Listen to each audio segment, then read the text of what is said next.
So welcome back to DC's Silver Age Storytime, and this is the Super Cheat Part 2. The next day, as Linda eavesdrops on the biology class, Donna, you turned in a fine paper. It was beautifully illustrated. She cut pictures out of a book. I had the best pictures money could buy. As for the rest of you, your reports of the undersea trip with Supergirl were extraordinary. Why, you even noted a few varieties of fish unknown to science. Naturally, you'll get the highest marks.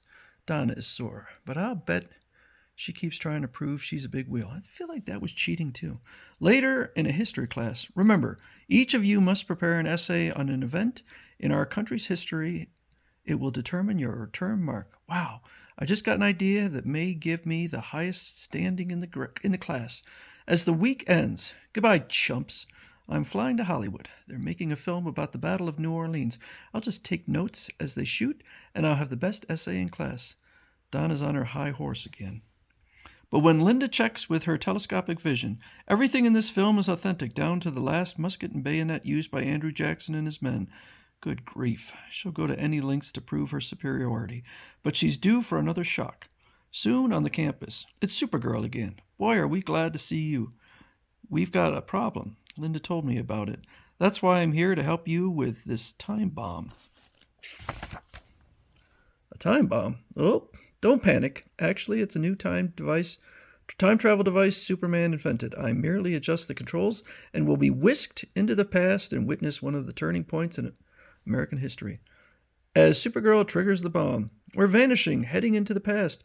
I hope. What event are we going to see, Supergirl? The duel between Aaron Burr and Alexander Hamilton, who was one of the great leaders in American history. Instants later, they emerge in the past. Here we are in the year 1804 at the scene of the duel. We're just in time. Look, they're about to fire at each other.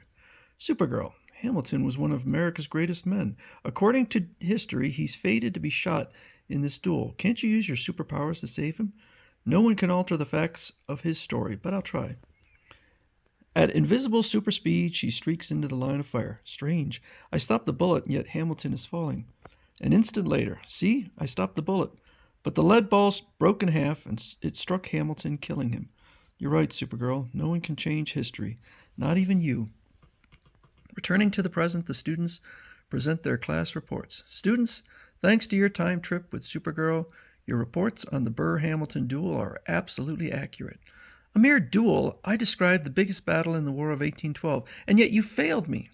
Your paper was inaccurate, Donna. At the Battle of New Orleans, most American soldiers used rifles, not muskets and bayonets, and you didn't mention that the battle was fought weeks after the peace treaty was signed. Those Hollywood writers, I should never have trusted their research. Later, but it's mostly Supergirl's fault. She made me a laughingstock on campus. I'll get at her through her friend Linda, and I know how to even the score. That night, Donna slips into the science building, and they're holding a pep rally to prepare for the big football game next week. Everybody's at the bonfire, so I can slip into the mineral collection without being seen. The next day, the campus is in an uproar. They say that someone stole valuable specimens from the college mineral collection. So that's why the authorities are checking all the dormitories. I wonder who stole the minerals. Shocking minutes later in Linda's room. Aha! The missing gold ore and diamonds, and there's the key to the collection room, too. Can you explain it, Miss Danvers? I don't know how they got there. Come with me, young lady. I'm notifying your parents at once. You'll be expelled for this. Kicked out of college as a common thief. How can I face mother and father? Oh. The next night at the dormitory. Linda, we all know you're not guilty, but who could have planted that crooked evidence in your room? There's only one person who is mean enough, who dislikes me enough to do such an underhanded trick. Donna. There she sits, gloating. It's she who should be expelled. Look, she's still using those fake earrings to help her cheat on her homework. The next day, when Mr. and Mrs. Danvers arrive, the evidence can't be denied. Linda will have to leave Stanhope at once. My daughter is innocent. I know it. I could prove I'm not guilty by merely showing him I'm Supergirl, but I don't dare reveal my identity. As her parents wait, Linda says goodbye to her friends. Goodbye, Linda. All of us in Alpha Lambda will miss you.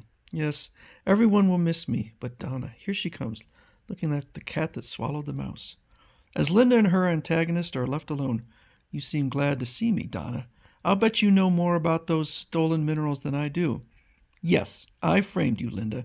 I stole the gold ore and diamonds and planted them in your room, and there's nothing you can do about it.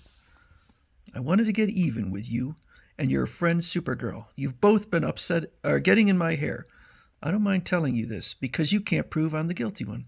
Can't I? You'd be surprised. At that moment, Donna's confession is pouring out through the public address system in the nearby stadium. I used to be Miss Big at Stanhope until you and Supergirl made me look ridiculous. That's why I framed you. That's Donna Storm's voice. She's the culprit. I've made a terrible mistake. Soon as the authorities confront the screaming girl, I don't know how it happened, but thousands of witnesses heard you confess your crime. Miss Storm, no matter how much money your father has donated, you can't remain at Stanhope. Oh, no, no. Linda, accept my deepest apologies. We'd be proud to have you remain at Stanhope. Oh, I knew my Linda would be cleared at last. Later, in a secluded corner of the campus, how did you get Donna to broadcast the details of her scheme over the stadium amplifier? Here's someone who can explain it. Shrinking Violet, the member of the Legion of Superheroes, who can shrink to infinitesimal size of will. How would he know about her? I'll explain. I was in the Legion clubhouse when we got Linda's message. Though Donna's framing me, I know how to expose her, but I'll need Shrinking Violet's help. I'm ready, Supergirl. I mean, Linda. Following orders, I came from the future in a time capsule. Donna's asleep. Excellent. Now I can shrink to tiny size and so go to work on those earrings according to plan. Soon I was small enough to slip into the earrings. Since I'm from the advanced 30th century, it's simple for me to rewire this electronic circuit and turn it into a radio transmitter tuned into the public address system at the stadium. Yeah, that's why everyone from today would understand how to fix a radio from the 1940s, because it's so long ago. And so later, when Donna confessed while wearing those earrings, yes, I framed you, Linda. I framed you, Linda. As Shrinking Violet returns to the future, goodbye, Linda, and good luck. By the way, our time monitors have seen you in some amazing adventures that will happen to you in the near future at Stanhope. Yeah, just reveal that. Gosh, I can't wait to see what they will be. You can read more adventures of Shrinking Violet and the Legion of Superheroes in Adventure Comics.